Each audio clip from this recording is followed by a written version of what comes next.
هذه الشيلة من كلمات الشاعر أبو آيات أحمد عبد الوهاب دخين من محافظة الضالع مضيرية جبن عزلة نعوه، يهديها لوالدته العزيزة الغالية على قلبه أمه حفظها الله ورعاها وأطال الله في عمرها، من أداء الشاعر أبو علي الشامي. تم التسجيل في استديو نيوتون. أسألك يا ودود يا الله فيني تراجيت، تحفظ أمي وتسعودها على مر الأزمان، وعطها عمري من عمري يا طوي في البيت، هي حياتي وعمري ونبض قلبي وشريان. أمي الغالي يا عودة الروح للميت، يا هوايا وزادي وجنة الله ورضوان. أنت يا أغلى البشر في الكون كله ولا رايت مثل شنتي على الدنيا ولا أم إنسان.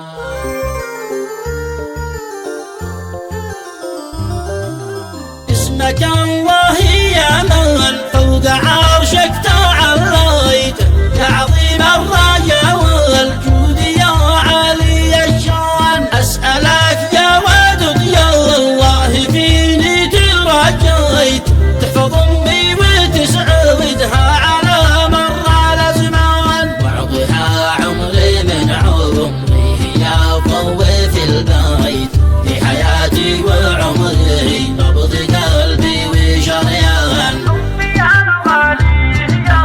أمي الغالي يا عودة الروح للبيت، يا هوايا وزادي جنة الله ورضوان. يعجز الوصف والتعبير مهما تعنيت، كيف بوصف نظر عيني ولولي ومرجان. لو فرشت الهدف والعين والله موفيت، يوم واحد حملتي في راجح بميزان. أنت يا أغلى البشر في الكون كله ولا رايت مثل شنتي على الدنيا ولا أم إنسان. كم سهرتي على شوقي ليالي وعانيت، كم درع وعدنا موها بين كفش ولحظان. 9 شهور حامل بي و9 تبسيت، كم كسيتي وربيتي وانا طفلي عريان. يا سلال قلبي والخواطر إذا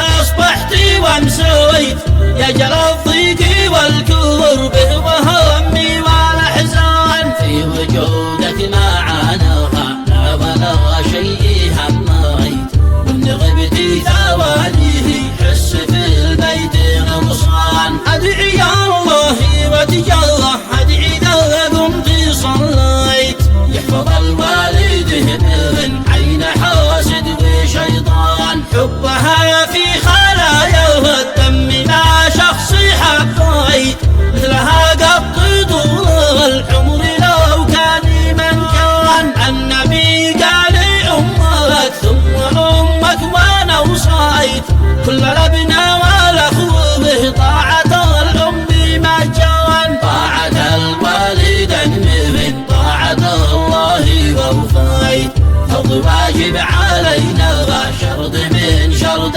الإيمان. قالها أحمد خلدون لي وبكم تمنيت، السلا والسعادة ذهن إنهم تاج الأعيان. كل ما يطلبوا مني جباهم ولبيت، ما تحيرت لحظة مثله تهد سليمان. لا هنا بكتفي يا حاجزي وانت كفيت، واعتذر منكم يا الله والأمة والأخوان. قلت لا شيء قصر فالعفو والختم صليت، عن نبي الهاشمي صلى الله له الإنس والجان. قلت لا شيء قصر فالعفو والختم صليت، عن نبي الهاشمي صلى الله